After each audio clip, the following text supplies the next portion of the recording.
வணக்கம் நண்பர்களே. இன்றைக்கி கேரள லாட்டரியில் 4ஆம் தேதி 10வது மாதம்.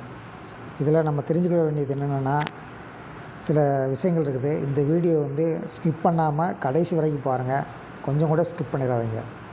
அதாவது இன்றைக்கி தேதி 18, அதாவது மலையாளத்துக்கு 18, ஆங்கிலத்துக்கு 4, இஸ்லாமுக்கு 30. சரிங்களா? இப்போது 18/04 மட்டும் நீங்கள் பார்த்துக்கணும். எப்போயுமே 18/04. சரிங்களா? இப்போது இதிலிருந்து நமக்கு ரிசல்ட்டு வர்றதுக்கு வாய்ப்பு இருக்குது. அப்படி ஒரு சில நாள் வைப்பாங்க. ஆனால் நமக்கு சில ஸ்க்ரீன் கொடுக்குறாங்க. அவங்களுக்கு ரிசல்ட்டு ஏபிசி கண்டிப்பாக தெரியுது. சரிங்களா? தெரிஞ்சது நமக்கு மறைமுகமாக ஒரு போர்டு அல்லது 2 போர்டு சொல்லுவாங்க. அதை வச்சு நம்ம ஏபிசி கண்டுபிடிக்க முயற்சி பண்ணோம்னா நமக்கு இன்னும் கொஞ்சம் அட்வான்டேஜாக இருக்கும். அப்படி பார்க்கும்போது இன்றைக்கி நான் உங்களுக்கு ஒரு 3 ஃபார்முலா சொல்கிறேன். இந்த 3 ஃபார்முலா ரொம்ப முக்கியமானது. இந்த 3 ஃபார்முலா படி ரிசல்ட் எடுக்க முயற்சி பண்ணுங்கள். நான் என்னதான் இருந்தாலும் 3 ஃபார்முலா இருந்தாலும் நீங்கள் ஒரே ஒரு ஃபார்முலா மட்டும் ஃபாலோ பண்ணுங்கள். அந்த ஃபார்முலா மட்டும் ஃபாலோ பண்ணிட்டீங்கன்னா சக்ஸஸ் ஆகிருவீங்க. இப்போது இந்த ஸ்க்ரீன் என்றைக்கு கொடுக்குறாங்களோ அன்றைக்கி நான் கண்டிப்பாக உங்களுக்கு ஷேர் பண்ணுவேன். அப்படி ஷேர் பண்ணும்போது இன்றைக்கி இவங்க கொடுத்துருக்கிறதுல 2 ஃபார்முலா இருக்கும். எப்போயுமே அந்த ஃபார்முலா என்னென்னு பார்த்துடலாம். இவங்க ஏபிசி எப்படி வைப்பாங்க அப்படின்னா, போர்டு, இது 2 போர்டு இருக்குது. போர்டில் உள்ள ஏவை ஏல வைப்பாங்க. ரெண்டாவது போர்டில் உள்ள சியை சியில் வைப்பாங்க. டைரெக்டாக வைப்பாங்க. 2 போர்டு டைரெக்டு. சரிங்களா? ஒரு போர்டு கெஸ்ஸிங். அப்படி பார்க்கும்போது பி போர்டு நடு சென்டரில் இருந்து எது பெரிய நம்பரோ அந்த பெரிய நம்பர் சின்ன நம்பரை லெஸ் பண்ணுவாங்க. அப்படி பண்ணும்போது 9 - 7 2. இது ஒரு ஃபார்முலா. புரிச்சுங்க. இது ஒரு ஃபார்முலா. ஏபிசி, ஏவும் சியும் கரெக்டாக வச்சுருப்பாங்க. பி மட்டும் நம்ம கால்குலேஷன் பண்ணணும். அந்த கால்குலேஷனும் சிம்பிளாக இருக்கும். அப்படி பார்க்கும்போது இன்றைக்கி /2. இன்னொரு ஃபார்முலா இருக்குது. இவங்களே இன்னொரு ஃபார்முலா வைப்பாங்க. அதில் பி போர்டு மட்டும் கன்ஃபார்ம் பண்ணுவாங்க. ஏவும் சியும் கன்ஃபார்ம் பண்ண மாட்டாங்க. கெஸ்ஸிங் பண்ண வச்சுருவாங்க. சரிங்களா?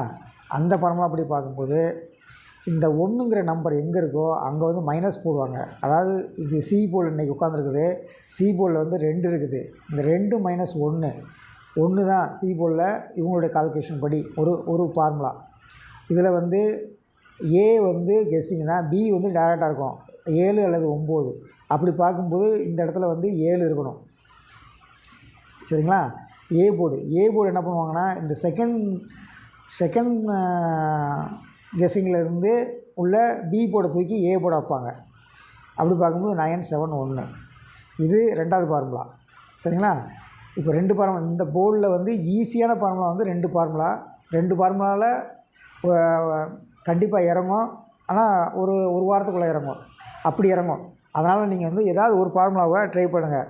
அப்படி ட்ரை பண்ணிங்கன்னா நமக்கு ஏபிசி கன்ஃபார்ம் பண்ணுறதுக்கு ரொம்ப அருமையான வாய்ப்பாக அமையும்.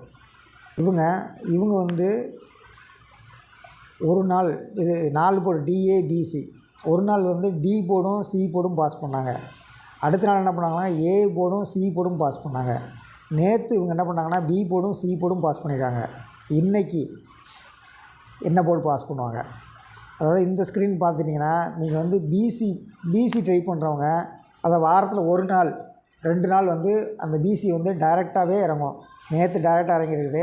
அதுக்கு முந்தி ஒரு வாரம் டைரெக்டாக இறங்கியிருக்குது. ஆனால் அந்த ஸ்க்ரீன் நமக்கு அதுக்கு முன்னாடி கிடைக்கல. அதனால் நம்ம கொடுக்க முடியல. இப்போது அப்படி பிசி மட்டும் கன்ஃபார்ம் பண்ணணும்னு நினைக்கிறவங்க என்ன பண்ணுங்கன்னா, இந்த ஸ்க்ரீன் டெய்லி பிசி இதில் வர்ற பிசி மட்டும் டைரெக்டாகவே வைங்க. 4 5 இன்றைக்கி தேதிப்படி 4 5. அப்படி வச்சுட்டே வந்தீங்கன்னா உங்களால் பிசி கன்ஃபார்ம் பண்ண முடியும். ஆனால் 4 நம்பரில் 2 நம்பர் மட்டும் தான் இருக்கும். 2 நம்பர் கண்டிப்பாக இருக்காது. அந்த வகையில் இன்று நமது கணிப்பு எப்போயுமே தேதிக்கு அடுத்த நாளையும் இவங்க வைப்பாங்க. அப்படி பார்க்கும்போது 5 சி போர்டில் உட்காரதுக்கு வாய்ப்பு இருக்குது. சி போர்டில் தொடர்ந்து மூணாம் நம்பர் அடிச்சுட்டு வந்துக்கிட்டே இருக்காங்க. திருப்பி 3ஆம் நம்பரும் உட்கார்றதுக்கு வாய்ப்பு இருக்குது. ஆனால் என் கணிப்புப்படி இன்றைக்கி வந்து 5 உட்காரணும். அடுத்து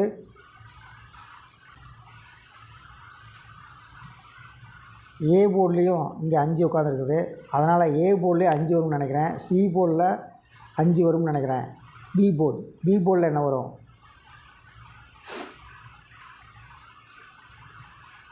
நம்ம கணிப்படி இன்றைக்கி வந்து 595. பி போர்ட்லேயும் 9 வரும் அப்படிங்கிறது என்னுடைய கணிப்பு. டி போர்டு வந்து 8. 898595. அதாவது ஒன்று மட்டும் புரிஞ்சுங்க. இந்த ஏ போர்டும் சி போர்டும் சேமாக வந்துச்சுன்னா அதுக்கு முந்தின டிஜிட்டு, அதாவது மற்ற ரெண்டுக்கும் வந்து இந்த ரெண்டுக்கு வித்தியாசம் வந்து ஒன்று ப்ளஸில் இருக்கணும், இல்லாட்டி ஒன்றில் -1 இருக்கணும், இல்லாட்டி -2 இருக்கணும், இல்லாட்டி +2 இருக்கணும். பி போர்டு 9 நம்ம கன்ஃபார்ம் பண்ணோம்னா நமக்கு வந்து டி போர்டு வந்து ஒன்று 7 அல்லது 8 அப்படி தான் கன்ஃபார்ம் ஆகும். இன்றைக்கி என்னுடைய கணிப்புப்படி 8595 நான் வச்சுருக்கிறேன். உங்களுக்கு உங்கள் கணிப்பில் என்ன வருதுன்னு பாருங்கள். அதை மட்டும் ப்ளே பண்ணுங்கள். நான் இன்றைக்கி கொடுத்த 3 ஃபார்முலாவை மறந்துடாதீங்க. தொடர்ந்து வந்து ஒரு ஃபார்முலாவில் ஃபாலோ பண்ண கற்றுக்குங்க. ஒவ்வொருத்தவங்களுக்கும் ஒவ்வொரு ஃபார்முலா இருக்கும்.